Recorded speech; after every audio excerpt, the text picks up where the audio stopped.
Nous sommes au sortir de la grippe espagnole. Ceux qui avaient échappé à l'affreuse guerre qui avait mis l'Europe à feu et à sang durent encore affronter ce fléau. Florent, fils d'une famille de nobliaux, se retrouve enfant unique. Lui qui n'avait pas l'âge de rejoindre les tranchées avait eu le malheur de perdre ses deux frères dans les grandes offensives de Nivelles. Puis, et enfin advenu, ce furent ses deux sœurs qui périrent de cette pandémie effroyable. Comment avoir le cœur en joie dans de telles circonstances?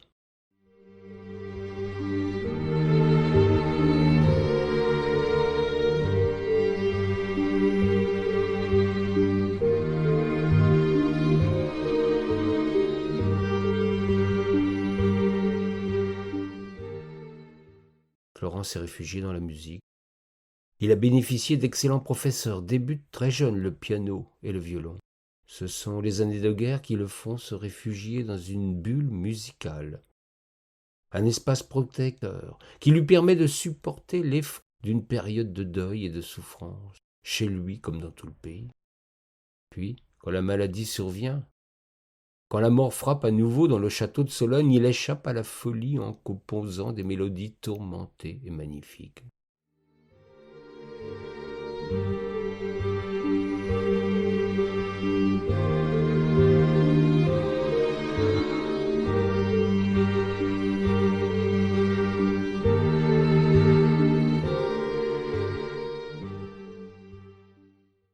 Florent ne supporte plus de vivre au château. Trop de souvenirs douloureux lui rappellent ceux qui sont partis.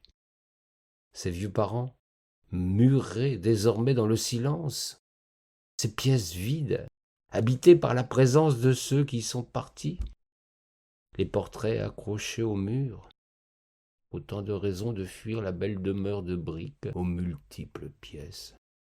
Florent est né d'une cuillère dorée dans la bouche. Il ne connaît pas les affres du manque et des difficultés matérielles. Pour lui, les soucis financiers ne se posent pas. Ses parents lui ont aménagé le relais de chasse au fond de la vaste propriété, juste en bordure du plus grand des étangs. Là, il peut recevoir sans gêner quiconque, ses amis musiciens, les seuls qui lui permettent d'oublier l'insupportable.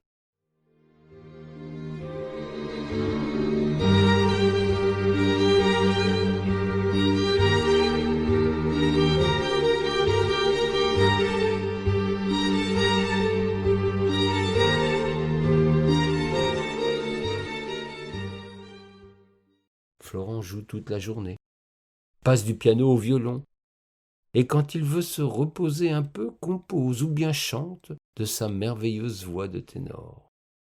Ayant tous les talents, il s'accorde même quelques escapades du côté du répertoire des contre-ténors. Il fait l'admiration de ses pairs, d'autres privilégiés qui occupent leur oisiveté parmi les notes et les instruments. La curieuse troupe passe des nuits entières à jouer et boire, avant que de tomber de fatigue ou d'alcool au petit matin.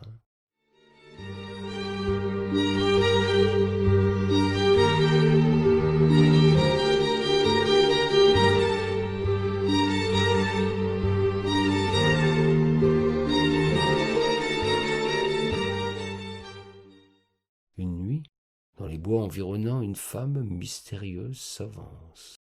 Elle est jeune. Sa longue chevelure flamboyante flotte au vent. La belle se meut d'un pas sûr. Ses yeux brillent dans l'obscurité. Elle est enveloppée des brumes de l'étang tout proche quand elle s'approche du pavillon de chasse. Elle est vêtue d'une longue cape noire et d'une grande robe rouge, brillante et ornée de dentelles. Amanita, puisque tel est son nom, passe tout à la fois pour une diablesse, une sorcière et une courtisane égarée dans les bois. Elle attire tout autant qu'elle inquiète. Amanita est arrivée jusque-là, attirée par les vocalises de Florent.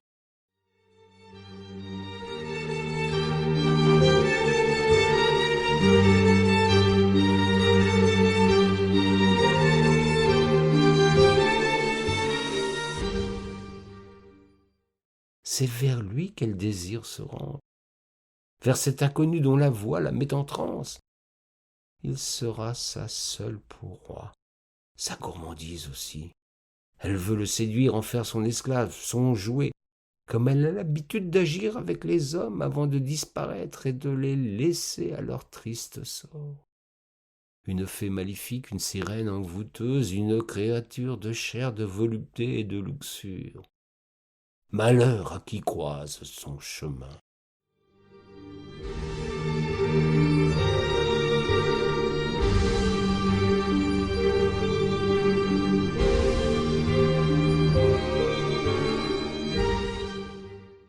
Quand elle pénètre dans le pavillon de chasse, le silence se fait.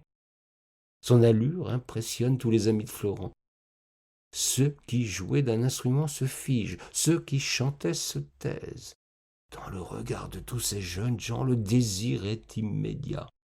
La nouvelle venue dispose d'un charme instantané. Elle les a tous envoûtés.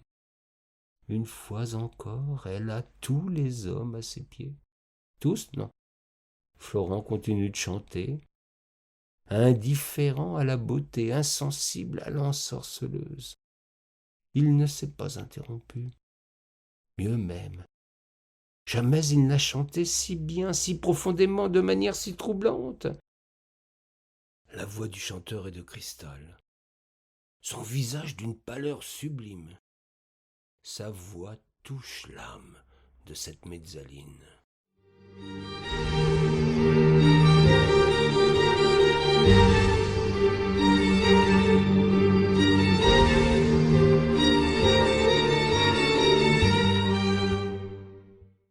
C'est elle qui tombe en pâmoison devant ce chanteur céleste. Dans la pièce, on devine le trouble de chacun. Les amis de Florent se bousculent pour s'approcher de la sublime Amanita. Celle-ci, tout au contraire, a perdu la froideur et la distance qu'elle sait toujours plus apprendre pour charmer les hommes. Florent chante, indifférent à ce qui se déroule autour de lui. Il est comme porté par une inspiration céleste. Son chant bouleverse, impose le silence et l'admiration.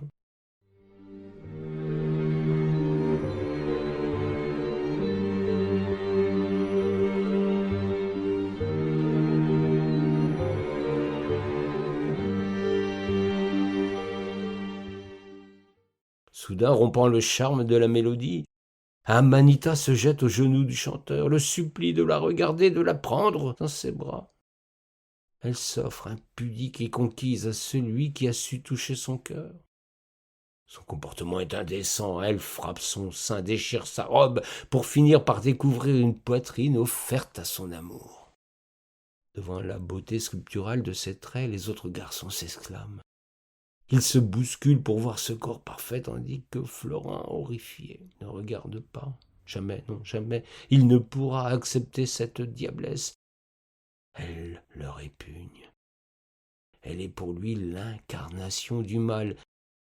Il devine le danger. Il prend son violon pour jouer un requiem, une musique divine pour chasser les forces de Satan, incarnées par cette Amanita mortelle.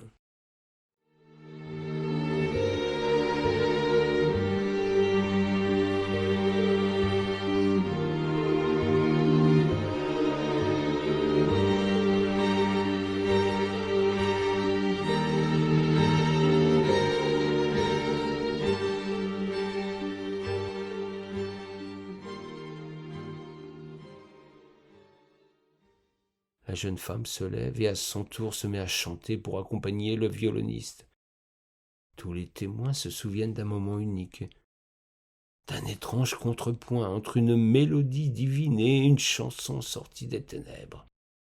La voix de la femme en rouge est caverneuse, étrangement grave, profonde et menaçante.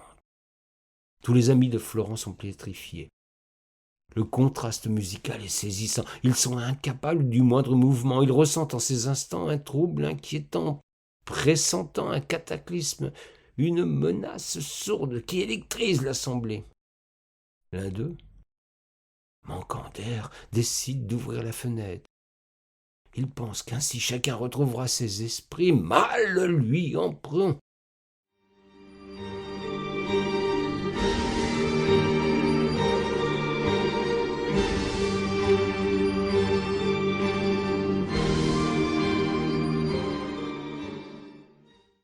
Dans l'instant, une boule de feu surgit d'on ne sait où, la foudre s'abat sur le violoniste, qui se fige pour l'éternité.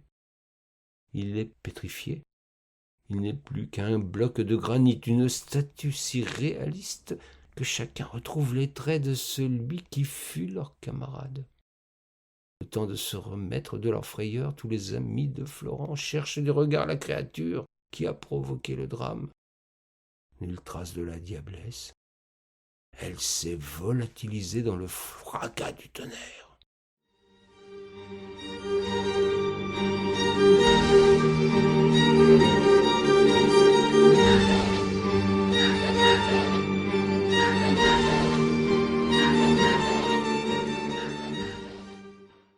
La nuit s'achève.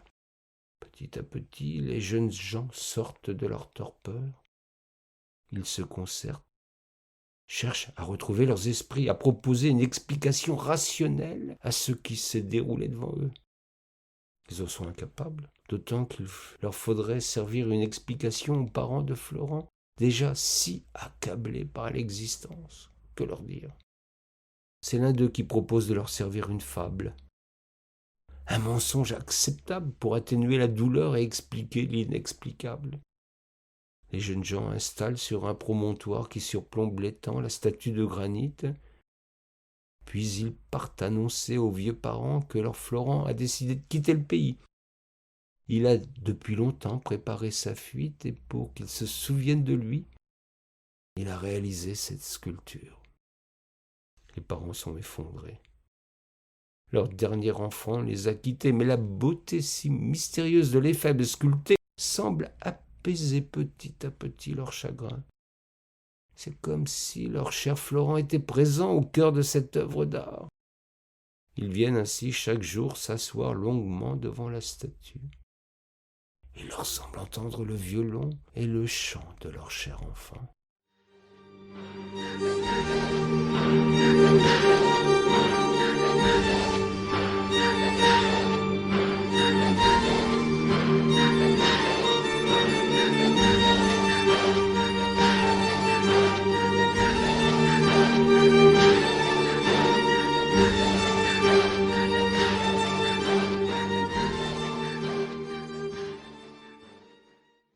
La douleur avait été si vive qu'ils chassèrent les amis de Florent. Ils eurent même l'idée de raser le pavillon de chasse sans pour autant aller jusqu'au bout de cette action.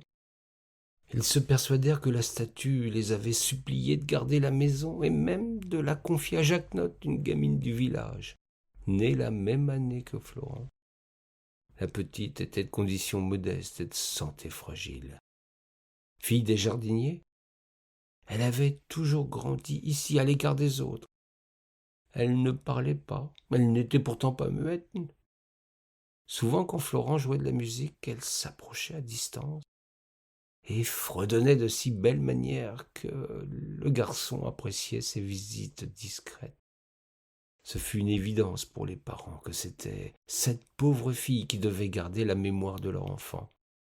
Jacquenotte entretiendrait le pavillon dans l'espoir qu'un jour leur garçon revienne. La jeune fille fit tant et si bien que jamais le relais de chasse ne fut aussi agréable. Elle en fit une sorte de musée en l'honneur de celui qui était parti. Elle planta des fleurs tout autour de la maison et plus encore autour de la statue. Chaque jour, elle aussi passait de longues heures près du violoniste en granit. Mais ce qui advenait alors était de plus en plus incroyable. Jacquenotte faisait des gammes, travaillait sa voix, chantait de plus en plus merveilleusement bien. Bientôt, celle qui ne parlait pas, qui fuyait la présence des humains, celle-là qui n'était jamais allée à l'école et qui n'avait jamais appris la musique, cette pauvrette atteignit au sublime. Elle chantait comme personne n'avait chanté jusqu'alors, si ce n'est peut-être Florent.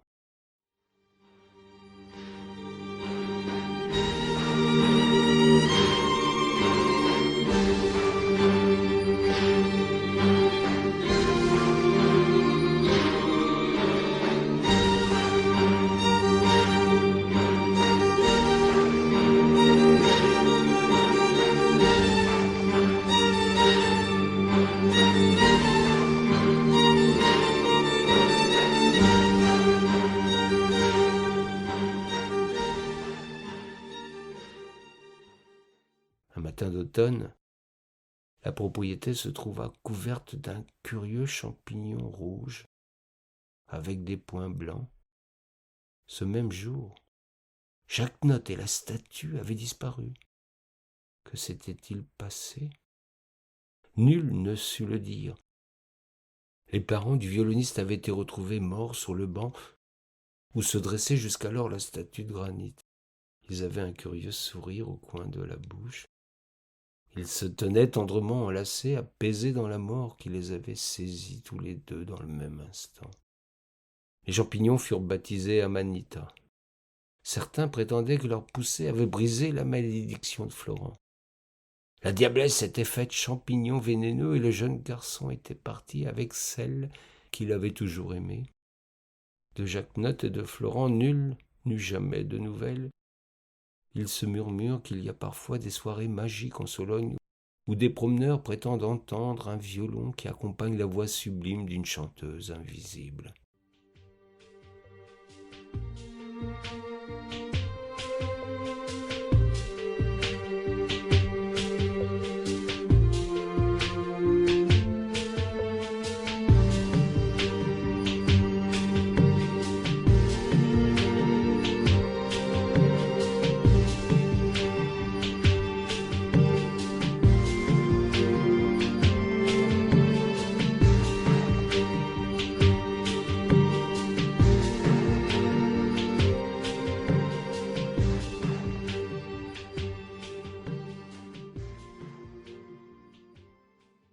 Beaucoup se moquent et affirment alors que ceux-là ont dû faire abus de champignons hallucinogènes. Les gens sont méchants, et surtout réfractaires au mystère qui échappe à la raison. Prenez donc la peine à votre tour de vous promener dans notre belle Sologne. Vous aurez peut-être le bonheur d'entendre Jacques Notte et Florent. Si c'est le cas, gardez ce plaisir pour vous, et surtout,